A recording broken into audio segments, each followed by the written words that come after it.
morning, everyone. I've been investing now for almost 20 years in public markets, private equity, and real estate. And I find the world of investing most fascinating.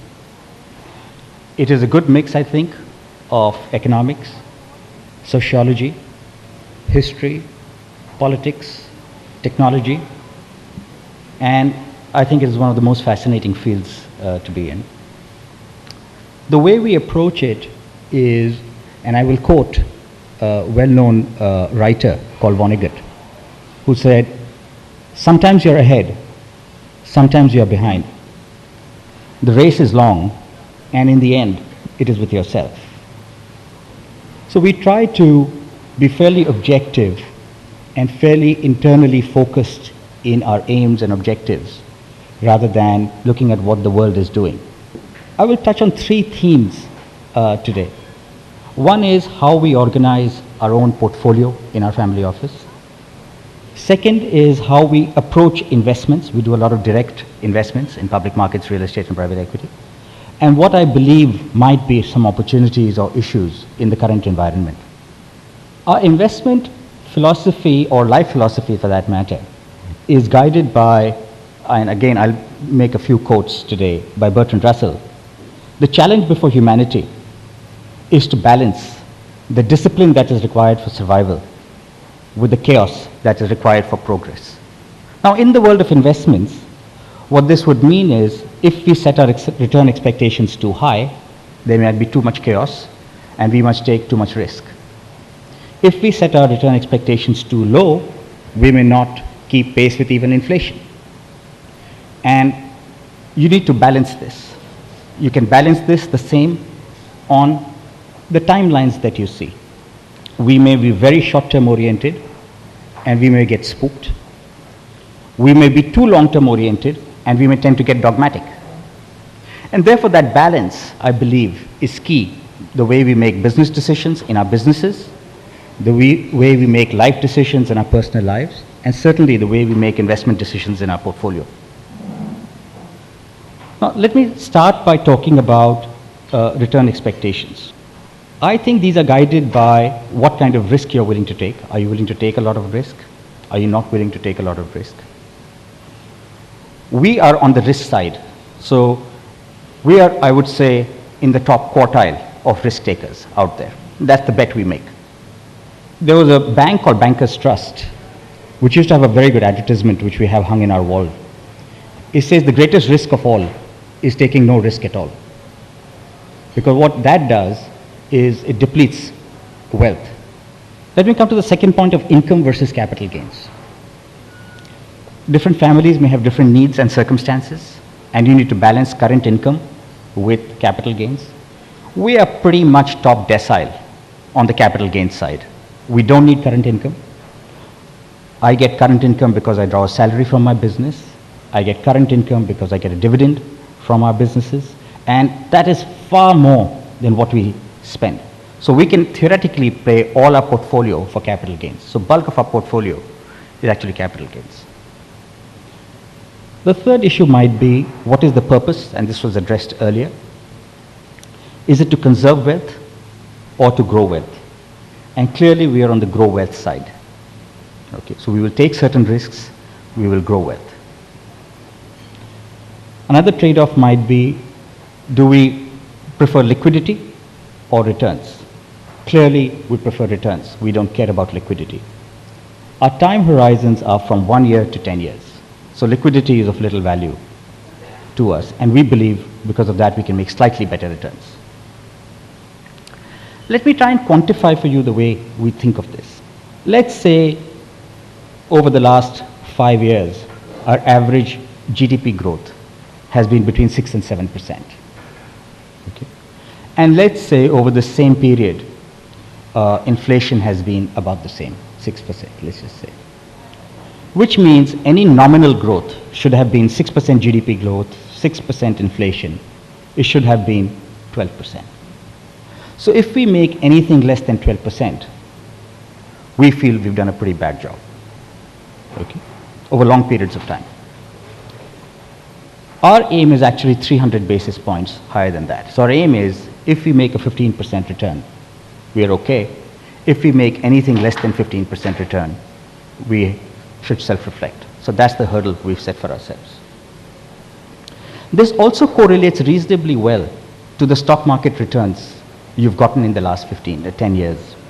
It's been in the range of 15% for the index. So you say, look, without doing a hell of a lot of work, by being just a passive investor, and if you're long-term, you can just put money in the stock market index, you could have made 15%. So if you're doing less than that by hard work, you're actually subtracting something, not adding something.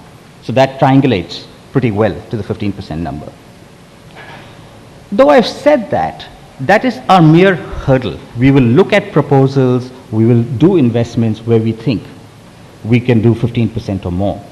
But our real aim is to do 25% and more.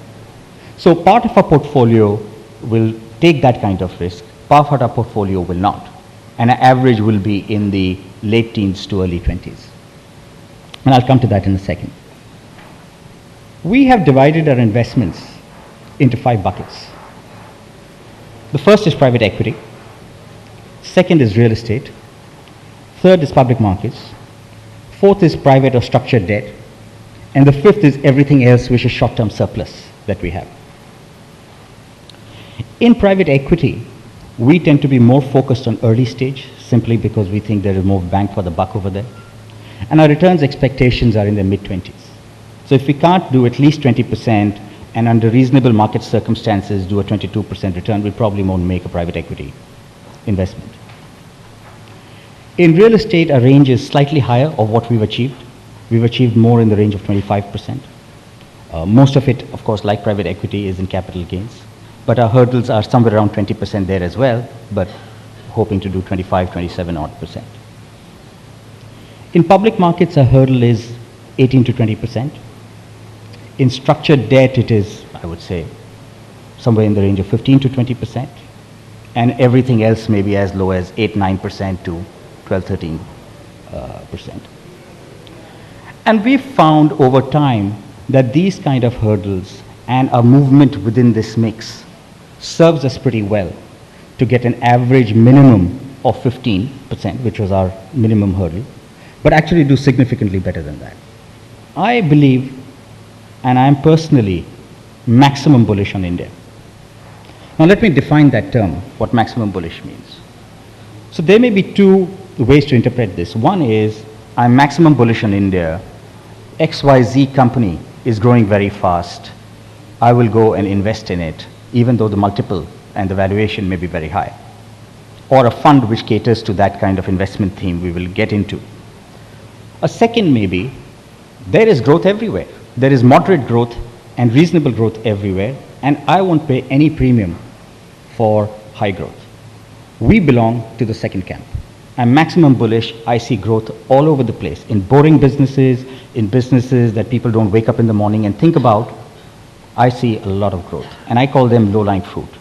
When I see so many low-lying fruit which can meet our hurdle requirements, I don't have to do high jumps to make high returns. I also do believe in the concept that Warren Buffett has spoken about, which he calls Mr. Market. And he says the markets are often right, but sometimes they are wrong. They are wrong because they have their own constraints. Mutual funds sell because they have redemptions, and that may drive the market down. People have mood swings, and so on and so forth. And therefore, we don't treat market as God. We just treat them as just another intelligent participant with their own emotional ups and downs. And we'll try and take advantage of Mr. Market if we can. If you look at the history of some of the best investors in the world, take an example, Julian Robertson, who started Tiger in the US, or George Soros, or Warren Buffett. A couple of themes stand out, and we try to emulate them somewhat successfully because they're fairly difficult to emulate, but we at least try. The first is they're very independent-minded. They ignore the market noise, and they make objective, self-reflected bets. Okay, it's very difficult to avoid the market noise. Second, They make concentrated bets. They do not necessarily believe in diversification. I think diversification is an overrated word. And Warren Buffett says diversification is a hedge against our own ignorance. So please do believe that. So they make concentrated bets. Third, they don't invest all the time. They're happy to sit idle for long periods of time and earn low returns, which is our everything else bucket. But when they make a bet, they make large bets because they make bets with conviction. And these couple of pillars make them superior investors, and they beat every market benchmark. Warren Buffett's got a 23% return compounded over, 40, 50 years. Soros during his time had a 30% return compounded over 20 years. Okay. And these are not easy to do in low inflation, reasonably mature economies such as the US.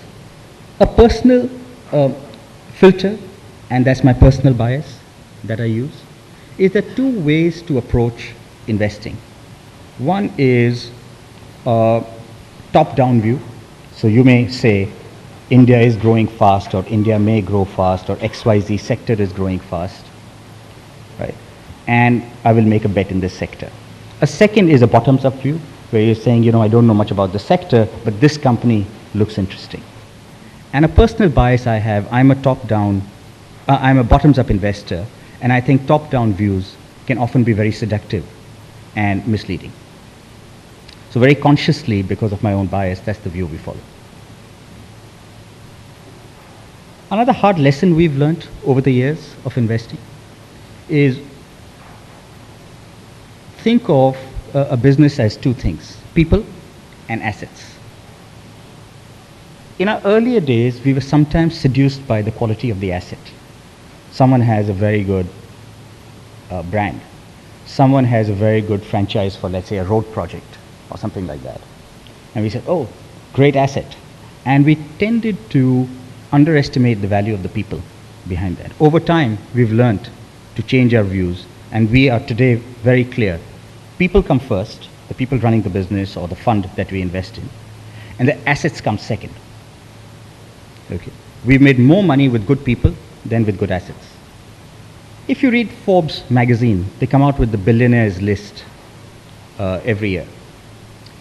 And I'd been curious as to where these billionaires come from in terms of industry sectors. 4 sectors kind of stand out.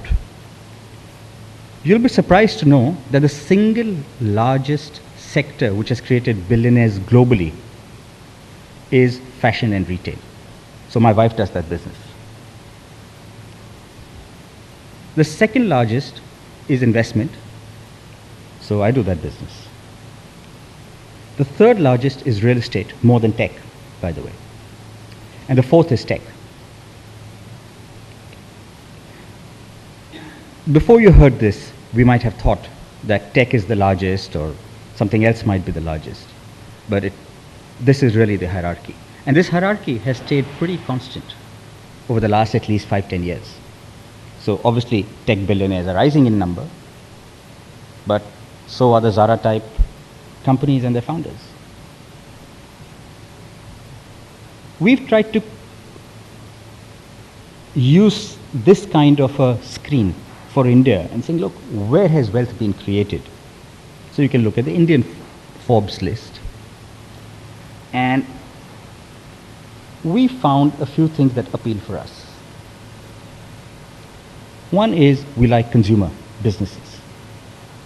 They tend to be overvalued, highly valued, but there were periods in 2005 and 6 when they were being ignored for infrastructure. So the big sexy story at that time was in infrastructure, not in consumer. We made big bets in consumer at that time. We like financials. I think they are one of the most underrated wealth creators in India. There's more money made in financial stocks than in any other sector that I know. I've done 50x return in one investment, and when you make 50x, you almost get drunk on it. We like IT services as a story. We like real estate, which happens to be our largest bet, but we invest in projects, not in real estate companies. The only sector that is very appealing, but we haven't figured it out, and it's a circle of competence issue for us internally, is pharmaceutical. It's been an immense wealth creator. We've tried to figure it out. Because of our laziness or lack of knowledge or whatever, we just haven't. So we've not made many bets there. You know, someone gave me a cartoon which is stuck on one of our walls in the office. And it's of a stock market analyst and his son talking. So the son goes to his dad and says, "Dad, I can't figure you out. You recommended 2 years ago this stock as a buy at 100, and today it's a sell at 20. What's your problem?" And that talks of market mood. Although we all wish to buy low and sell high, market prices are much bigger cues than they need to be. In fact, they need to be reverse cues. A low price needs to be a buy. But when prices are falling, very few people have the conviction. But when prices are rising, people are happy to buy at high prices. So we have to be very conscious about this natural human tendency to avoid the pitfalls and to really buy low and sell high, and we make a lot of conscious decisions based on that. We are fairly anal in our analysis, and I've said this before. When the bond markets and the stock markets disagree, the bond markets are right. The bond markets are accounting oriented, right? They go by very strict ratios. Stories don't sell. In equity markets, unfortunately, superimposed on the accounting numbers are stories that sell. And when they disagree and when there's a big divergence, we'll buy the accounting numbers, we'll buy the bond market view. You know, Bill Gates made a very interesting comment about life and certainly about investing as well. And he said, in the short term, when you look at mega trends, in the short term, we tend to overestimate things. But in the long term, we tend to underestimate the same things. So you look at the e-commerce boom. People went gaga, this, that, and the other. There was a lot of bloodbath. This happened, that happened, internet boom. But over a long period of time, the e-commerce revolution or the internet revolution as a mega trend has changed everybody's life. So one should be aware that these mega trends are there. There will be a lot of volatility in the short term. We will probably overestimate it.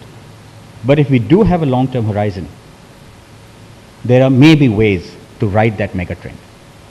Now, we have not ridden the e-commerce mega trend in any way because we simply didn't get it. But we don't dismiss it either. When we select third-party managers to invest capital, we look at what Amy Chua, who's an American sociologist, has called the triple package. And she talks about children of immigrants and immigrants themselves in the US and what makes them tick.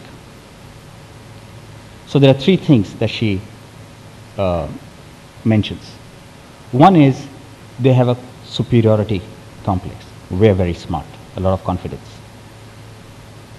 Second, they're insecure. They're saying, look, we still need to prove ourselves. And the third is they have impulse control. They save a lot.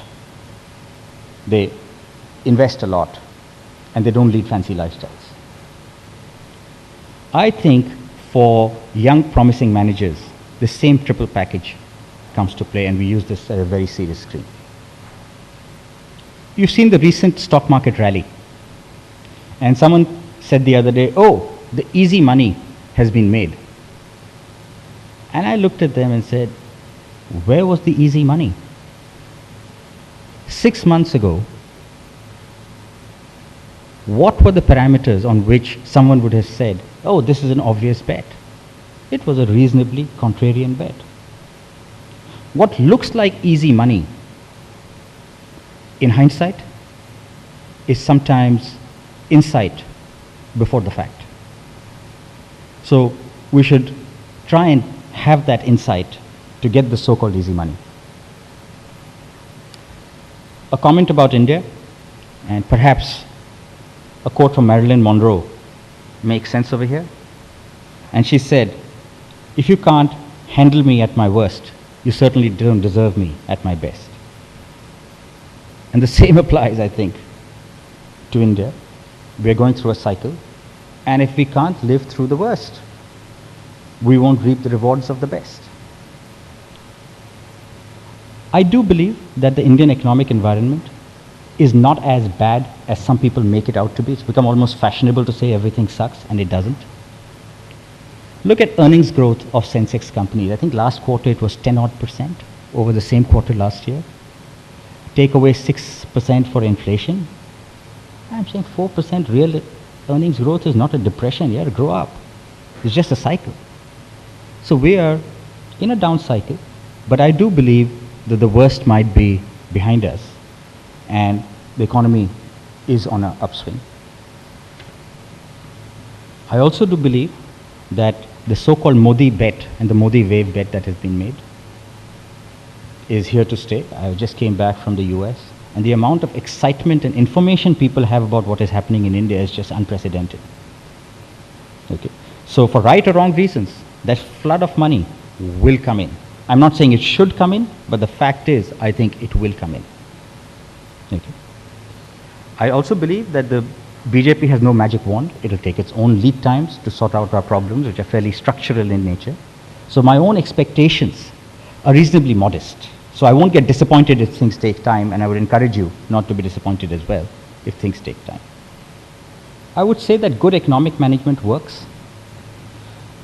If you look at the bloodbath that the rupee had in the last 18 odd months, in the last few months, the rupee has strengthened while most other emerging markets currencies had a second round of bloodbath. So something that we did work. Our hands are not as tied as we think they are. So good economic management will reap rewards. We are a diversified economy, and if you have a long-term view, I think India is a place to invest, and we are certainly making our last best. To conclude, I will simply quote Franklin Roosevelt, who said, "The only limits to our realization of tomorrow are our doubts of today." So please manage your doubts, and all the best. You mentioned about being a contrarian and, Julian Robertson and so on and so forth. But if you think that the market trend right now and all this money waiting to come in and boost up the Indian stock markets, and also what you said about the differences, when the bond markets and the stock markets disagree, would you continue to be bullish at these levels? It's a very specific market question, but I think you asked for that question. Like I said, I don't really have a top-down view. On a top-down basis, I'm not very bullish. I think there is, if you look at PE multiples, etc., India is not cheap. But I think selectively, I think one can invest. So we've been betting on PSU banks, for example, which are reasonably priced compared to other banks. We've been betting a lot on consumer proxies, which are suppliers to consumer businesses, and so on and so forth. So we are making bets. We are reasonably well invested. Our other bucket, the last bucket, which is everything else, is very small right now because we are invested. We've made a lot of investments in real estate. We continue to do so. We've been toying with a few secondary type of deals where there's a lot of private equity in angst because they're reaching the end of their fund lives. We've bought 2 portfolio companies from 2 PE firms. We're looking to do more. So I think there are a lot of niches we are playing in. And I think you had a pretty interesting experience the first time around. What would you do differently this time around? Well, when we invested in tech, I would say we invested in 2 types of things. One was tech services. The other was, more intellectual property type of place. We found that, at least at that time, that the intellectual property type of plays were not as remunerative as we had expected, and services did a much better play. So we continue to invest in services. We are really not doing concept risk type of investments in today's environment because there are a lot of low-lying fruit, like I said. I'm not evaluating the trend of intellectual property and that from a tech perspective in India very closely. But clearly, I think a lot of intellectual property has been created. So I'll give you an example of a company we are tangentially involved with. So there's a company which was formed, I think, 6 odd years ago, called Glory Energy. It was formed from technology from the Tata Energy Research Institute, which is called the Energy Research Institute, and they took biotechnology from them. Formed a company in the US, and instead of giving royalty to Terry, they gave them sweat equity. This company just listed on NASDAQ last 2 weeks ago at a market cap of, I think, 370 or $390 million. 6-year-old business. Total capital that went in was $40 million. So I think intellectual property is getting created, and we've seen this one closely, but there are so many others that we haven't seen. Hi, sir. I really appreciate your inputs for the new managers when you said 3 things they should focus on. I'm just switching over to a macro basis. What are the first 3 things you believe the new government, if so BJP will come in power, should do to accelerate the momentum which has been created in last 6 months to 8 months? Well, I think a couple of things.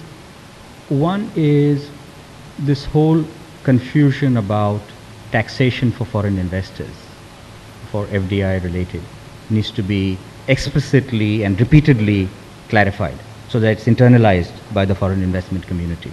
There's a hell of a lot of confusion about that even today. A second thing I would say is there are a lot of stuck projects. It's affecting banks, it's affecting corporates, mostly in commodity, infrastructure type businesses. And for right or wrong reasons, these have happened. They need to be cleaned up. If someone has to be penalized, they have to be penalized. If someone needs to be let go, they've got to be let go. But this suspended animation has to stop, which I think they need to do. And thirdly, I think, and I don't know the solution to that, inflation needs to be tackled in some form or the other, which will then bring down interest rates and create a positive cycle. So if I were asked for advice, that's the advice I would give, but they're not asking me. You talked about e-commerce not being a big deal in India at this point of time, but with people like Snapdeal or Flipkart or even Shadi.com, do you think the things are changing for them? I was saying e-commerce is a long-term trend, and I was quoting Bill Gates when I said that. In the short term, we may overestimate the impact of this, right? Because enough people don't have credit cards or this, that, and the other, whatever the constraints we have in India. But in the long term, it is certainly a wave that will revolutionize the way we all operate. I also said we are not making bets in that area simply because we don't get it, not because we don't see that trend as a powerful long-term trend. Project level. Considering the illiquidity of the asset and of course the structural difficulties that we face in the environment, as an asset class, does it still form a significant part of the overall piece that you manage? And I would like some insights into why Indian entrepreneurs and family offices still feel that that's a very relevant, significant portion. I don't know whether real estate makes sense for everybody. I just don't know that. We have a longer term view. So our view is, like I said, from 1 year to 10 years. So we don't panic, we don't worry. We tend to invest only in housing. Okay. Housing is self-liquidating in nature, and therefore you can get your return out over time. If the markets slow down, instead of 3 years, it may become 4 years, and so on and so forth. You don't need to get paid from income, you get paid from asset liquidation, which is natural in housing. Right. And we've made very good returns. We exited a project, or are in the final stages of an exit of a project, a $65 million exit, made a 22% IRR. We've done another exit, which was a large exit at 27.5% IRR. These are both in the last year. So we've made good returns. Now there is a myth in real estate, which I often joke about internally. Banks tend to have problems in lending to real estate companies, right? And you can see that in the books of banks and when you talk to bankers. Equity investors in real estate, if you're a public market investor or private equity in a lot of real estate, are not particularly happy. But somehow there is this belief that the middle layer of structured debt in real estate will automatically make money. And I disagree with that point of view. I'm saying if the senior is unhappy, if the equity is relatively unhappy, how can the mezzanine layer get away with murder? I just have no idea. So I think selectively one should, and we do real estate, but we don't think it's a very obvious asset class for everybody. So at the back. As I understand, in the US, the family offices focus a lot on asset allocation. So I'm curious, given how savvy investor that you are, how do you think about asset allocation? So we are a bottoms-up investor. We don't do asset allocation. We have no liquidity needs, therefore we don't have to do asset allocation. We tend to invest wherever we can find returns. And over time, we found our sweet spot. So asset allocation has been driven by history and experience rather than an intellectual view.